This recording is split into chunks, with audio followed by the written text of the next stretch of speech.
Welcome to the Two Disabled Dudes podcast. We believe life is about how we react.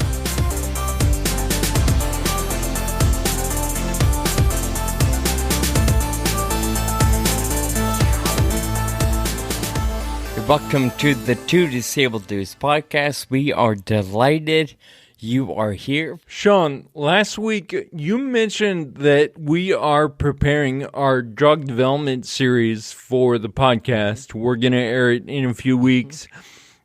And I was thinking about the reason we want to do this. You know, you and I have both been diagnosed with Friedreich's ataxia, rare disease.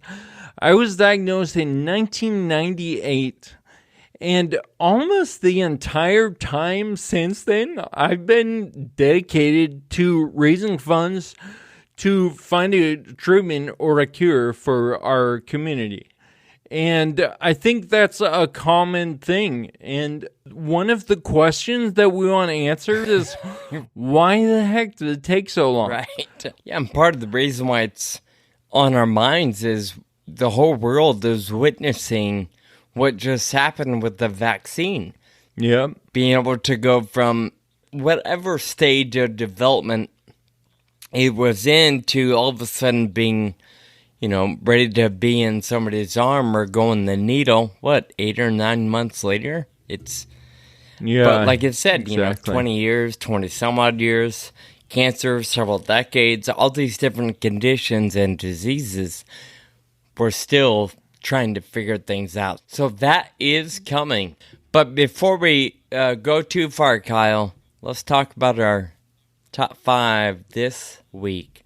We both have identified our top 5 go-to restaurants. The spots we go to when maybe, I don't know, we're just ready to go out, we want to get takeout, or maybe we're traveling, and so we look for those familiar brands. Yeah, so my first one is Bonefish Grill. I love Bonefish. It's to me, I consider it kind of like on the higher end, in quality, but it's not super expensive. And I can always just count on a really good meal that's satisfying. Okay. So. All right, I've only been there 2 or 3 times, but have never been disappointed. I could be wrong, but I'm pretty sure Bonefish is not, I don't know if it's not on the West Coast, but it is definitely not in Northern California. Yeah, I think the farthest it reaches is like Utah or something. Okay. I mean, as far as from east to west, yeah. It started in Florida, but yeah. What else you got? So there's this, a lot of mine are from the Sacramento area, so you might be familiar with some of these. And this one is one that not a lot, it's not a chain. So, but there's this little hippie-ish like diner in Fair Oaks, and there's no indoor. You just go to the window and order, and like it's kind of like a takeout place. They have little benches out there and stuff, but I actually forget what it's called, but I always used to go there and get like a veggie burger. Yeah, for really lunch. Sounds like a top 5. You don't even know what it's called. You are loyal. Well, I mean, to be fair, I haven't lived there for more than 10 years, so. So as far as we know, it doesn't even exist anymore. So I can't even ask you questions about it. So what's next? So my next one is a Sacramento area staple. And while I was training for RAM, I used to eat burritos from Dos Coyotes like 3 days a week. Because there was one right near where I lived in East Sac, so. Dos Coyotes is on my list. It is one of my favorites. And you're right, it's a small chain, but there's, I guess, 8 or 9 locations in the Sacramento and Bay Area region. All right, I'm going to finish out my list because I have one that might be on yours as well. Okay. Chevy's. Oh.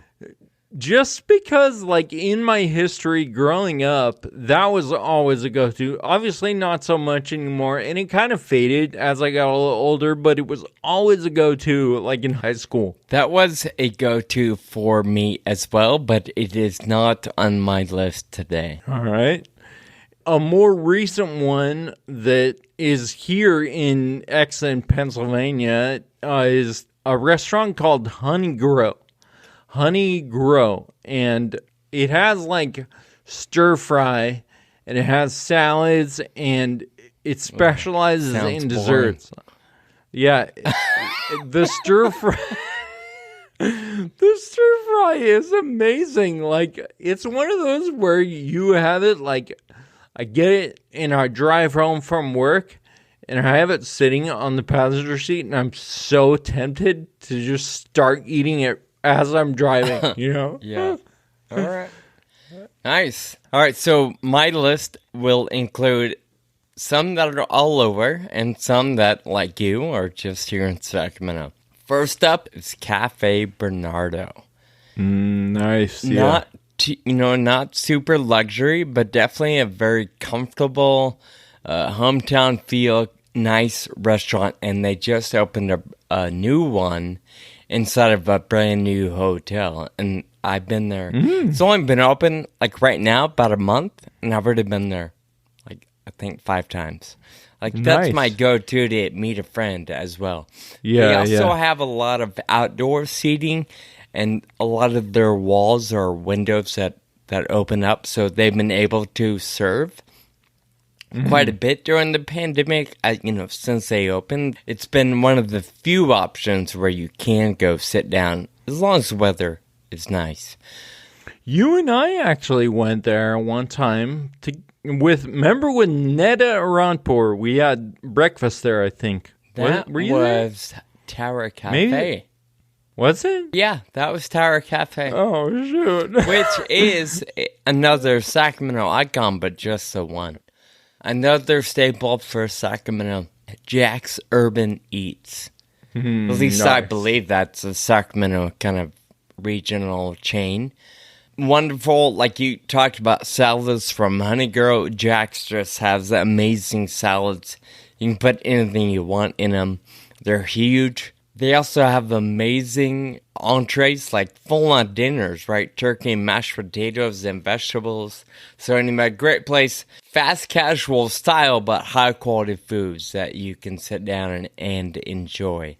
For a national chain, I'm going with Chili's. They're everywhere. Okay. Wherever I'm at, Chili's is a go-to restaurant. Yeah, it's got a nice broad menu, right? Yeah, so definitely. You can order a lot of different things. Different stuff, and their chips and salsa, just like Chevy's. Amazing. Chipotle, another national brand that, if I'm traveling, I'll go to because it's good, and I know what I'm going to get, so I've always enjoyed Chipotle. Then, of course, we already mentioned it. Dos Coyotes is on my list. I'm not going to lie. Almost all of their spots have a patio. So as long as the weather is nice, I literally go there, I would say once every 2 weeks. Like, that's been my treat restaurant lately. Kyle, nice. I want to put you on the spot. We all know you eat healthier than me. All right. Let's say you're traveling. Yeah. These restaurants aren't around, or maybe it's at 9 o'clock at night and you're just trying to find a little bit of food before you go to bed. What's your go-to fast food? You know what? I don't know if it's the healthiest, but like if it's 10:30 p.m. and there's nothing else open, right? Chick-fil-A. I love me some Chick-fil-A at that time. Yeah. So as long as that's not Sunday, Chick-fil-A is your go-to. All right. That's a good call. What about you? Could you guess mine? I bet you could. Taco Bell. Yeah, 100%. I mean, I enjoy others, but if there's a Taco Bell in the strip of, I don't know, Wendy's, Burger King, Chick-fil-A, or whatever else might be out there, Taco Bell's the one I'm going to. Yep, I knew it. So thank you for that list. Just kind of fun. We'll remind you, listeners, that we'd love to hear yours. You can tag us online using the hashtag 2DD Top 5, or of course tag us directly using our handle. Kyle, a couple weeks ago, there was an article that caught my attention. Side note, I have a confession. I feel myself becoming an old man because That's quite a confession. I watch the news more so than I have ever watched the news in my entire life, and I read articles more so than I've ever paid attention to headlines or articles. So that was such a cliche kind of when you're young, right? Like, oh, I hate the news. Like, usually it is. Yeah. Like, it's my go-to on the radio in the car now. It's my go-to in the background at home while I'm, maybe folding laundry or getting ready for bed or whatever, waking up early. Anyway, the news is consuming my life, and I feel like I need to make a change. Speaking of laundry, I see a big pile on your bed behind you. And I'm just curious about the strategy there. Is that like, oh, I don't get to go to bed until these clothes are folded? Is that the strategy? No, actually, the only reason why I dump everything out on my bed is so it doesn't stay tightly wadded up in the little hamper box thing that I carry it up and down the stairs in. So the idea there is to help kind of keep some of those shirts especially from needing to be ironed, because I really don't want to have to iron. Yep, I hear that. But anyway, thanks for pointing out the laundry that I have to do.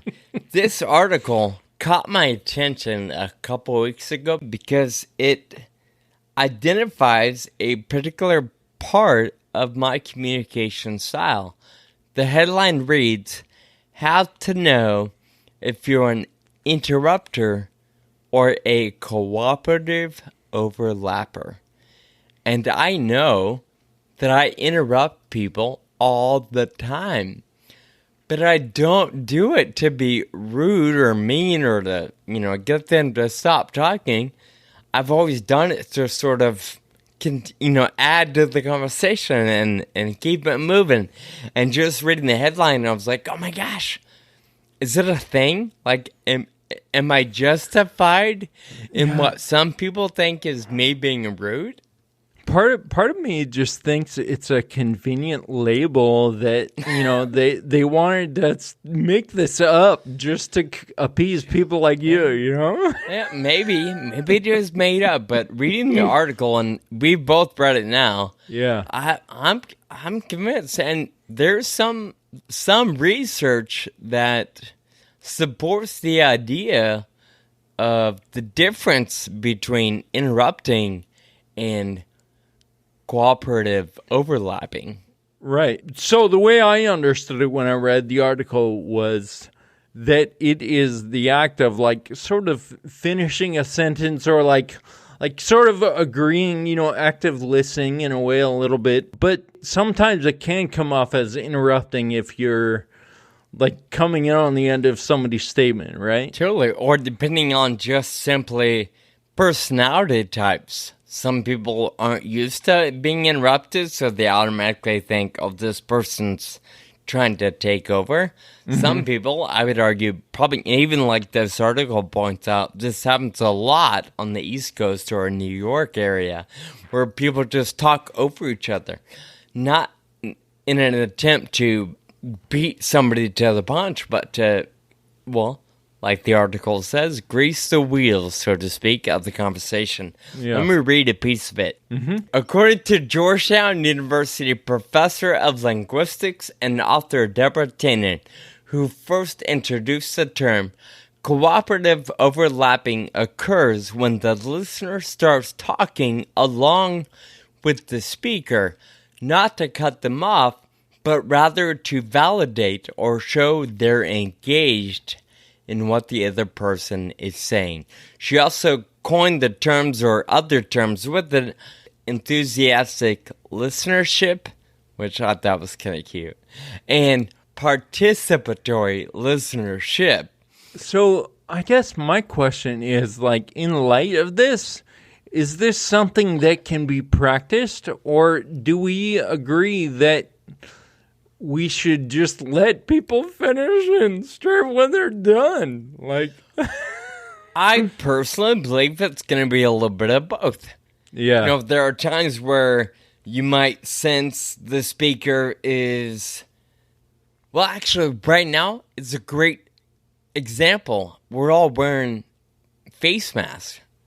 So maybe you can't really see their full facial expression. Totally. So you don't know if they're locked in on what you're saying, if they're following along, if it's making sense, if things are registering. That happens to me every day at work. You know, I've got a group of 8 or 10, 12 people I've never met before. And some people, have very animated facial expressions and raise their eyebrows and so on.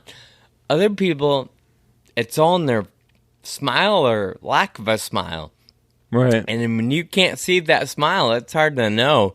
Are they tracking with you? Are they enjoying the conversation? Or are they bored out of their mind? So it's going to be a little bit of both. Sometimes you got to kind of read your listeners, I guess, read your crowd. If they jump in and start adding to it, I welcome that. And maybe that's part of the problem on my end, right? Because I'm comfortable with it. I'm comfortable doing it. And maybe that's where I've had some rubs with different people. Yeah, and I think you can read your recipient or the person you're conversing with to see whether or not they are receptive to that style, right? And you kind of change up your approach a little bit in the moment. And I love the way the article stresses the difference between interrupting for the sake of taking control versus interrupting or overlapping for the sake of adding to the conversation, which I would argue is the only style of interrupting I do. To me, what I hear in my head is interrupting. Somebody might say, "Hey, wait a minute, you can't say that." Versus overlapping, they might say something like, "Oh yeah, totally. So the big red one, yeah, no, it's funny." Yeah. You know, there's just a different approach, or even a different angle. Yep. Yeah. So, what do you think? Do you agree that cooperative overlapping is or can be okay, or do you find it rude no matter what? Yeah, no, I think it's perfectly great, and I think it's something that naturally occurs, and there's a name for it now, and so, I mean, yeah, sure, we can notice it when it happens, but I don't think there's anything bad about it. This article is located on HuffPost. We'll be sure to link this in our show notes, and we'd encourage you to go read it if you're at all interested in the differences between interrupting and the more positive connotation of cooperative overlapping. Yeah. I love the way they also spell out it's definitely going to be a lot more noticeable or more accepting in different regions, different cultures, different styles of communication. So it's not at all like they're arguing that everybody should be okay with it. It even gives you tips on what to do if you're one or the other. You're doing it to somebody that doesn't appreciate it, or you're the speaker and somebody's doing it to you, and whether you value that or appreciate it. So it's a really well-written article with lots of detail. And speaking of, this happens a lot today, given the communication platform that we all seem to be engaging in more and more, which is this whole virtual web conferencing. And when it comes to the difference of interrupting or overlapping, I know that you have spent a ton of time on the online world of web conferencing or virtual. Does it happen a lot? And would you say there's ever a conversation virtually where it doesn't happen one way or the other. Yeah, that's what I was just going to say. It happens every single time, and it's just a feature of the way we communicate now. I mean, even this podcast, we record over Zoom. We're communicating on Zoom right now, and we go through a lot of editing of stuff that we're like overlapping each other and interrupting and whatever, Do you think there are ways to avoid it? Or do you think it's just the way it's going to be all the time on virtual platforms? Yeah, I think that maybe there's just more of an intention needed to wait to the end of someone's point. But then there's that awkward silence, which I am not a big fan of either. So, there's a balance there. And sometimes you cross the line either way. I also think that it just takes patience on everyone, right? You just got to realize that it's going to happen. And I think a lot of times when it happens, and that article even talked about it, you say, oh, I'm sorry for interrupting. Because sometimes it's not entirely clear if you're just being a jerk or if you really mean to, stop the point, right?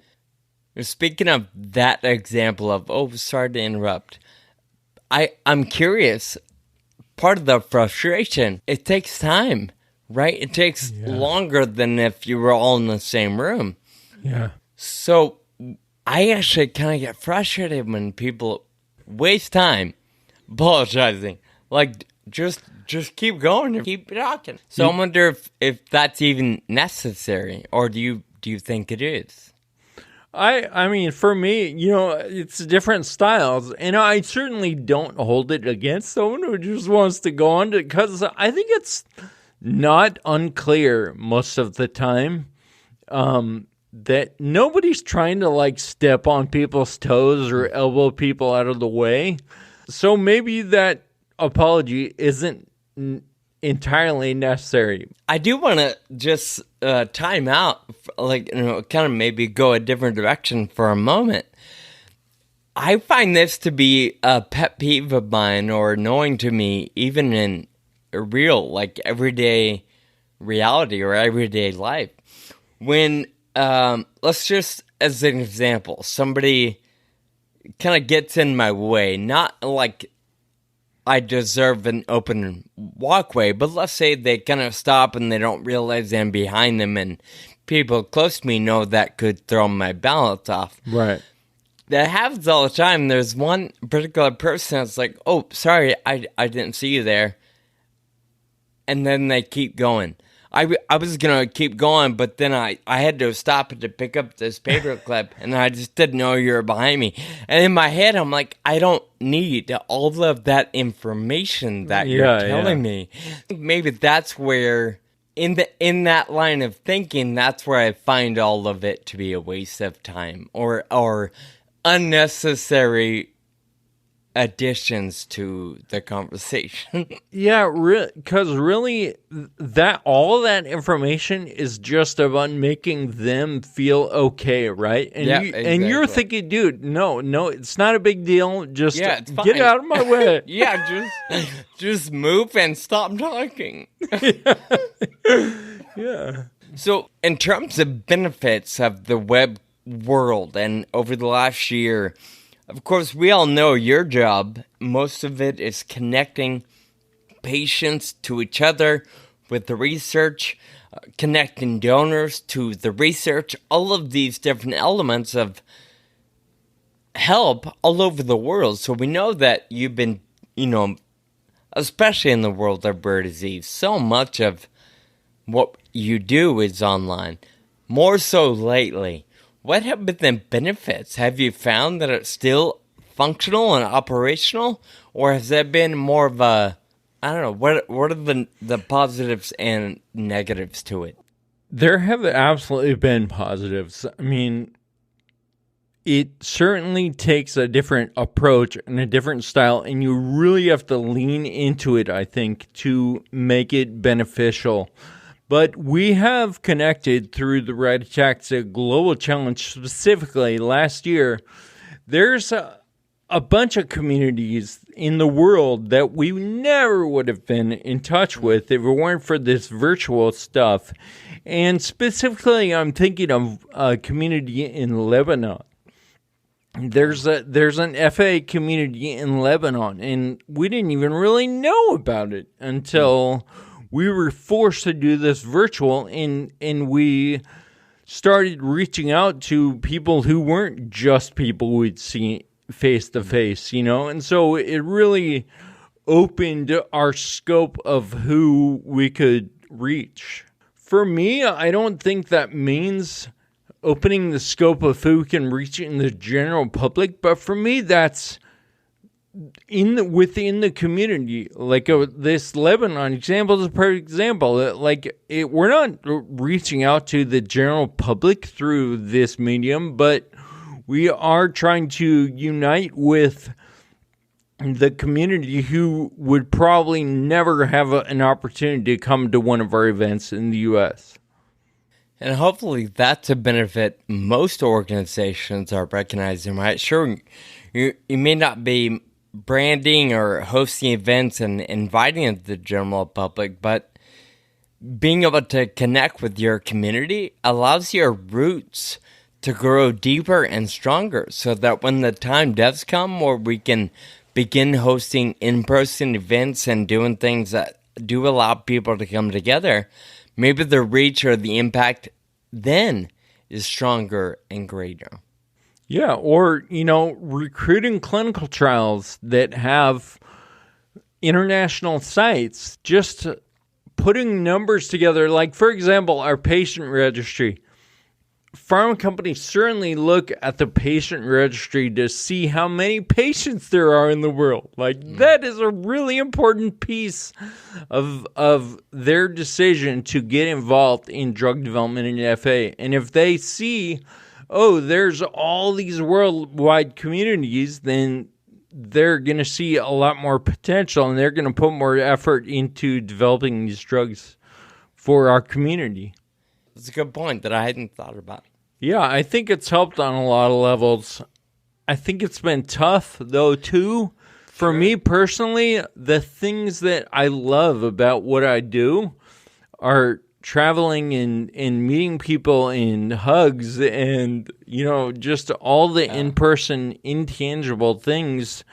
So, it's certainly been tough at the same time, but I think it's been a point of growth for sure, because I think there are aspects of it that are going to be incorporated into what we do as Red Ataxia, as fundraising, even when we get back in person. That leads me to ask something I've been wondering, just from a personal perspective. Do you think it's here to stay? I've heard arguments for and against, right? Even telemedicine, we're able to connect with their doctors virtually right now and a little more easier. Do you think this world of virtual engagement is here to stay at this more heightened level than what it was in the past? For me, I don't think so.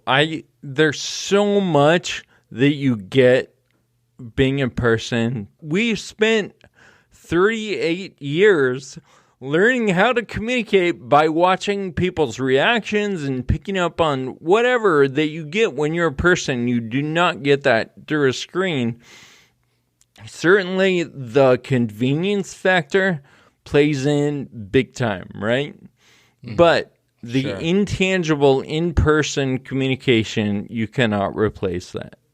So I think it's going to be it's going to stick around and be a hybrid type thing. I agree that you can't replace the in-person stuff. You can't replace the expressions behind the mask. Those are necessary and playing into that ability to connect with others. It's definitely never going to go away. We know that. Yeah. But I'm thinking it's going to be a lot more of an option than ever in the pre-COVID era. Yeah, and I think we're saying this from a perspective where we can be in person. There are some people that literally cannot, either because of travel or they're immunocompromised. There's lots of different issues that prevent somebody from being in person. And so having that option that is more mainstream now, I think is incredible, especially in those cases. As somebody that spent a lot of time in front of that Zoom camera over the last year, do you have any tips to offer? What do you do to avoid burnout from sitting there all day in front of a camera? Yeah, I get burnt out like every day. But I think that if I intentionally get up and like roll around, whatever, go get a drink of water, go take a spin outside real quick, and intentionally take breaks, which I think probably applies to lots of situations, right? Not just Zoom, but I think that really helps me a lot. I don't know that I can speak to any of it because I just don't spend my life on Zoom. Yeah. My day job keeps me out and about in the public. So thanks for sharing that. I could say when it comes to our day together, which tends to be Sundays, several hours or a few hours, my trick to not getting angry or burnt out or frustrated or annoyed lately has been food. I gotta have a little snack nearby, a donut or a protein bar or something that I can easily munch on as the hours unfold.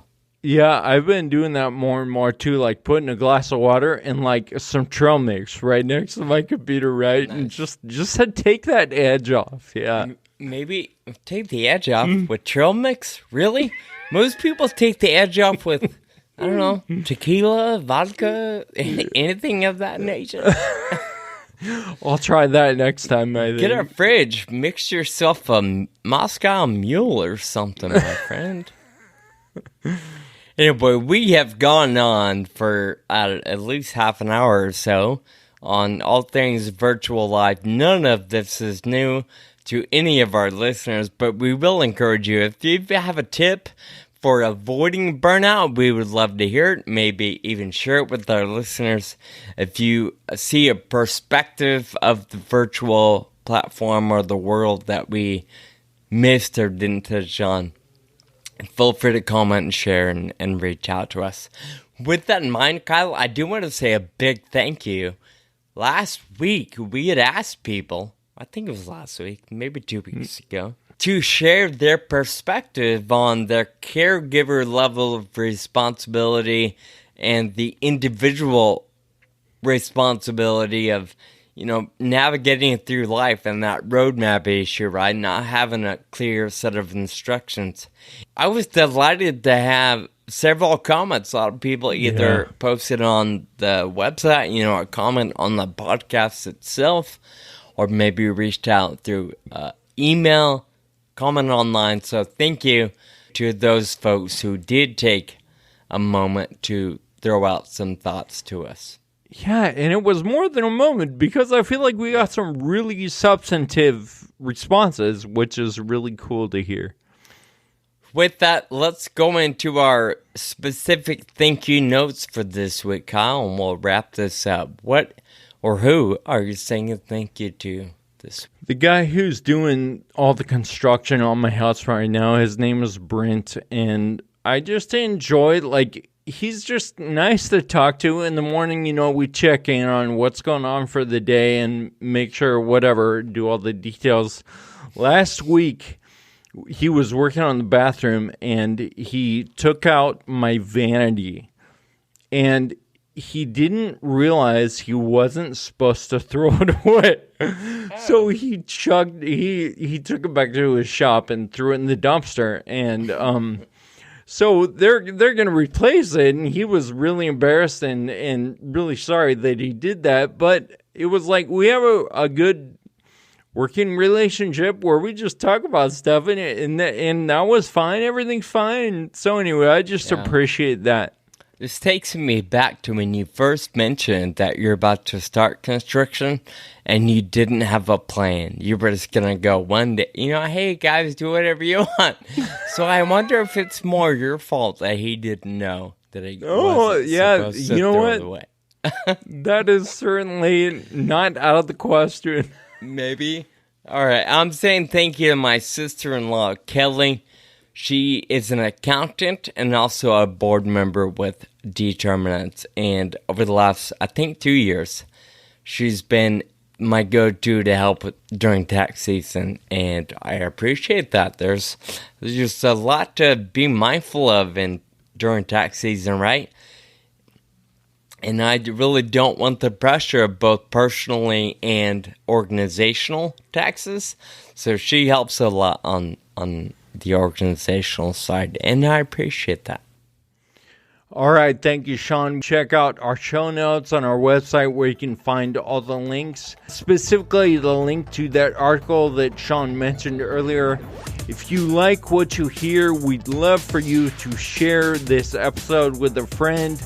We want you to subscribe on iTunes or any other podcast app if you haven't done that already. Until next time. Keep living with urgency.